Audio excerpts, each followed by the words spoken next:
지난해 한국대부금융협회가 불법 사채 5,160건을 분석해 봤더니 연평균 이자율이 평균적으로 무려 401%였다고 합니다. SNS에 불법 대부 광고를 추적해 봤더니 1000%가 넘는 살인적 고금리에 불법 추심이 난무하더라라는 금융감독원 발표도 있었습니다. 고액자산가와 고소득자는 거의 무제한의 고액을 장기 저리로 빌릴 수 있지만 다수의 서민은 불공정한 금융 시스템 때문에 제도 금융에서 배제되고 있습니다.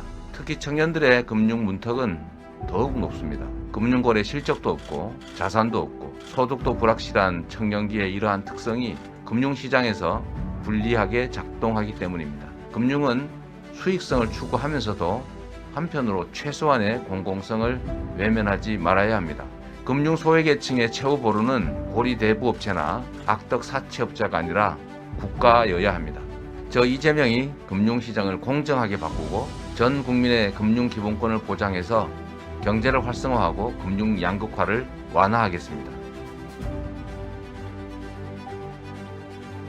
누구나 금융에 접근하고 최소한의 금융 혜택을 누릴 수 있도록 기본대출과 기본저축으로 구성된 기본금융권을 보장하겠습니다. 기본대출권을 보장해서 국제사회가 권고하는 포용금융, 공정금융을 실현하겠습니다. 국민 누구나 도덕적 해이가 불가능한 최대 1,000만 원 이내 금액을 10년 또는 20년의 장기간 우대금리보다 약간 높은 수준의 저리로 대출을 받을 뿐 아니라 언제든지 갚거나 대출받을 수 있는 마이너스 대출 형태로 수시 입출금할 수 있게 하겠습니다. 같은 돈이라도 청년기와 장년기의 가치는 완전히 다릅니다. 따라서 금융에 가장 취약하고 제도 효용성이 큰 20, 30대 청년부터 시작해서 전 국민으로 점차 확대해 가겠습니다. 연체정보 등록, 관리 등 도덕적 해이를 방지하는 장치를 갖추고 또 연체 해소에 필요한 최소한의 일자리를 보장해서 연체 및 신용불량자 전락을 막겠습니다. 국민 누구나 사회적 합의에 따라서 결정하겠습니다만 일정의 한도의 기본저축 제도를 도입하겠습니다. 기본저축을 기본대출 재원으로 사용하는 한편으로 기본대출 금리보다는 낮고 일반 예금 금리보다는 높은 금리를 설정해서 재산 형성에도 도움이 되게 할 것입니다. 불법 대부 원리금 반환 금지 조치를 약속드립니다. 이자 제한법을 어긴 불법 대부 계약은 이자 계약 전부를 무효화해서 이미 받은 이자도 되돌려주게 할 것입니다.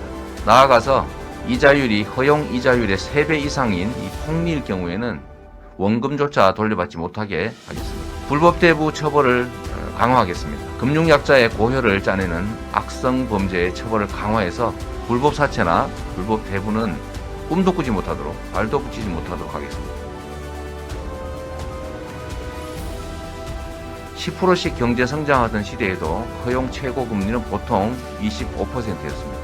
기준금리 0.5%에 성장률이 1%대인 시대에 가난하다는 이유로 서민에게 20%의 이자를 강요하는 것은 헌법 정신의 하후상박, 억강부약의 원칙에 그리고 공동체 원리에도 어긋납니다. 존경하는 국민 여러분, 금융 혜택을 못 받고 고리대부업이나 불법 사채에 늪에 빠진 사람은 높은 이자를 감당 못해서 결국 복지 대상자로 전락할 위험이 크고 이것은 결국 정부의 복지비용 부담도 늘어나게 합니다.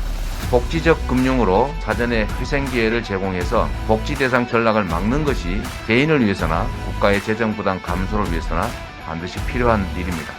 국민에게 최소한의 인간다운 삶을 보장하는 복지 국가라면 누가 말하는 것처럼 가난한 사람은 불량식품이라도 사서 먹을 수 있게 해 배려하는 것이 아니라 건강한 음식 정도는 누구나 먹을 수 있게 해줘야 되는 것입니다. 선진국으로 공인받은 우리나라도 그 정도는 할 수 있고 또 해야 됩니다. 저 이재명이 금융 공정성 확보가 공정성장 정책임을 실적으로 증명하겠습니다. 금융 양극화 완화로 금융 약자의 소비 여력을 증대시키는 것이 지속 성장을 가능하게 한다는 것을 보여드리도록 하겠습니다. 공정금융 이재명은 합니다.